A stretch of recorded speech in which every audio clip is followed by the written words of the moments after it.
हम आप लोगों को एक ऐसे बाहुबली की कहानी बताएंगे, एक ऐसे नेता की कहानी बताएंगे जो जेल में रहते हुए विधायकी का चुनाव जीत गया था, एमएलए बन गया था।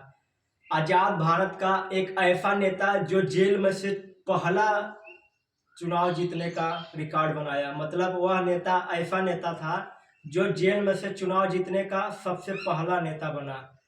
यह कहानी बाहुबली स्वर्गीय पंडित हरिशंकर तिवारी जी की है। हाता परिवार।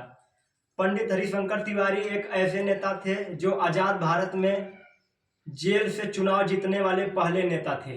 हरिशंकर तिवारी 1985 में चिल्लूपार विधानसभा से चुनाव लड़े निर्दलीय और कांग्रेस के दिग्गज नेता को हराकर वह विधायक चुने गए और इसके बाद वो कभी चुनाव नहीं हारे। लगातार 1985 के बाद 1989, 1989 के बाद 1991, 1991 के बाद 1993, 93 के बाद 96, 96 तक बाद 2 का चुनाव उन्होंने जीता।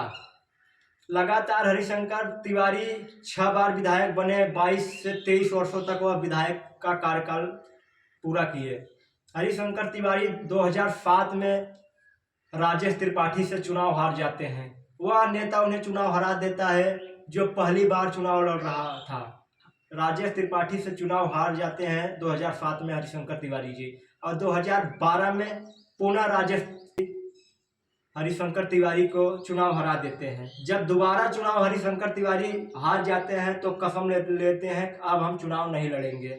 हरिशंकर तिवारी स्वयं चुनाव न लड़के अपने दोनों बेटे, सबसे बड़ा बेटा ब्रह्मशंकर तिवारी उर्फ कुशल तिवारी और छोटा बेटा विनय शंकर तिवारी, बड़े बेटे ब्रह्मशंकर उर्फ कुशल तिवारी को संत कबीर नगर लोकसभा से सांसद बनवाते हैं और सांसद बनते हैं। छोटे बेटे को 2017 में चिल्लूपार विधानसभा से चुनाव लड़ाते हैं और विनय शंकर तिवारी उन्हीं राजेश त्रिपाठी को चुनाव हराते हैं जो उनके पिता को 2 बार से लगातार चुनाव हरा दिए थे, और वह चुनाव हरा के अपने पिता का बदला लेते हैं। 2017 में अपने पिता की विरासत को छोटा बेटा चिल्लूपार से विधायक बन के संभालता है। विनय शंकर तिवारी 2017 से 2022 तक विधायक थे और उनके बड़े भाई कुशल तिवारी 2009 में लोकसभा का चुनाव जीते थे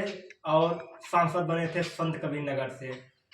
विनय शंकर तिवारी और कुशल तिवारी और पंडित हरिशंकर तिवारी जी 2022 विधानसभा से पहले समाजवादी पार्टी में शामिल होता है पूरा तिवारी परिवार, पूरा हाता परिवार, और समाजवादी पार्टी के राष्ट्रीय अध्यक्ष जी से मुलाकात बाद जब पार्टी में शामिल होते हैं तो 2022 में हरिशंकर तिवारी का परिवार जब शामिल होता है तो विनय शंकर तिवारी को टिकट मिलता है चिल्लूपार विधानसभा से ही, क्योंकि वो वर्तमान विधायक थे। जब वो टिकट पाते हैं विनय शंकर तिवारी तो चुनाव लड़ते हैं, लेकिन 2022 में फिर राजेश त्रिपाठी विनय शंकर तिवारी को हरा देते हैं। वही राजेश त्रिपाठी जो विनय शंकर तिवारी के पिता को 2 बार चुनाव हरा दिए थे और तीसरी बार विनय शंकर तिवारी राजेश त्रिपाठी को हराए थे, लेकिन इस बार फिर राजेश त्रिपाठी विनय शंकर तिवारी को चुनाव हरा देते हैं और वर्तमान में तिवारी परिवार समाजवादी पार्टी का सदस्य है और वरिष्ठ नेता माना जाते हैं विनय शंकर तिवारी और कुशल तिवारी समाजवादी पार्टी का।